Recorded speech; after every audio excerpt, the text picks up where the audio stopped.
Nailah laqad ra'a min ayati rabbihil kubra.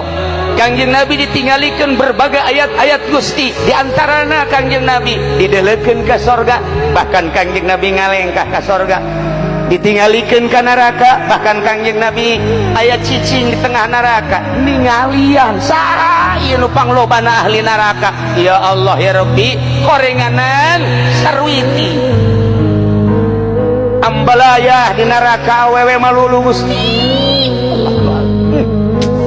Cek Rusia deh naing teh jadi awewe can puguh tekan nerakanya lagi. Awas ya, das awewe lalaki ya, awewe heula.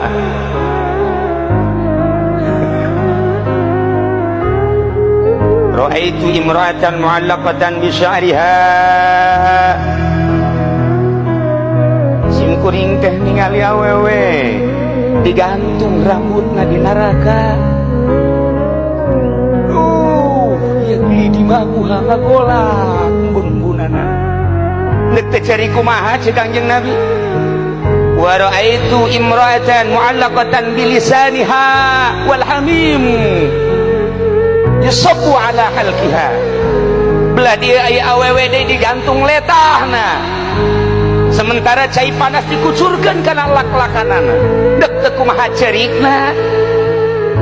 Wa ra'aitu imra'atan yusaddu rijlaha ila zadiha wa yadaha ila nasyatiha. Aya awewe anu digantung di talian di bagudeg, sukuna datang ka susuna, leungeuna datang ka embun-embunanana.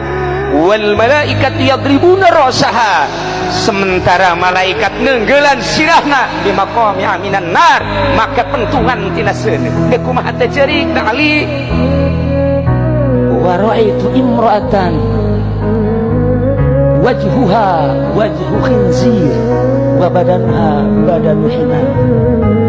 Aya awewe deui aneh, ari beungeutna ieu beungeut babi, aya awakna awak hina. Dek kumaha teh carikna. Terakhir wa ra'aitu imra'atan ala suratil kalbi. Awewe rupana kos anjing bae, kos anjing. Kumaha teu carikna Ali. Taqamat Fatimatu, Siti Fatimah nangtung. Kemudian Siti Fatimah teh naros ka Kangjeng Rasul. Amal dupi amal naon eta awewe sehingga yu'adzabna bi'adzabin syadid, disiksa anu pohara jasa ya Rasulullah. Saur Kangjeng Rasulullah.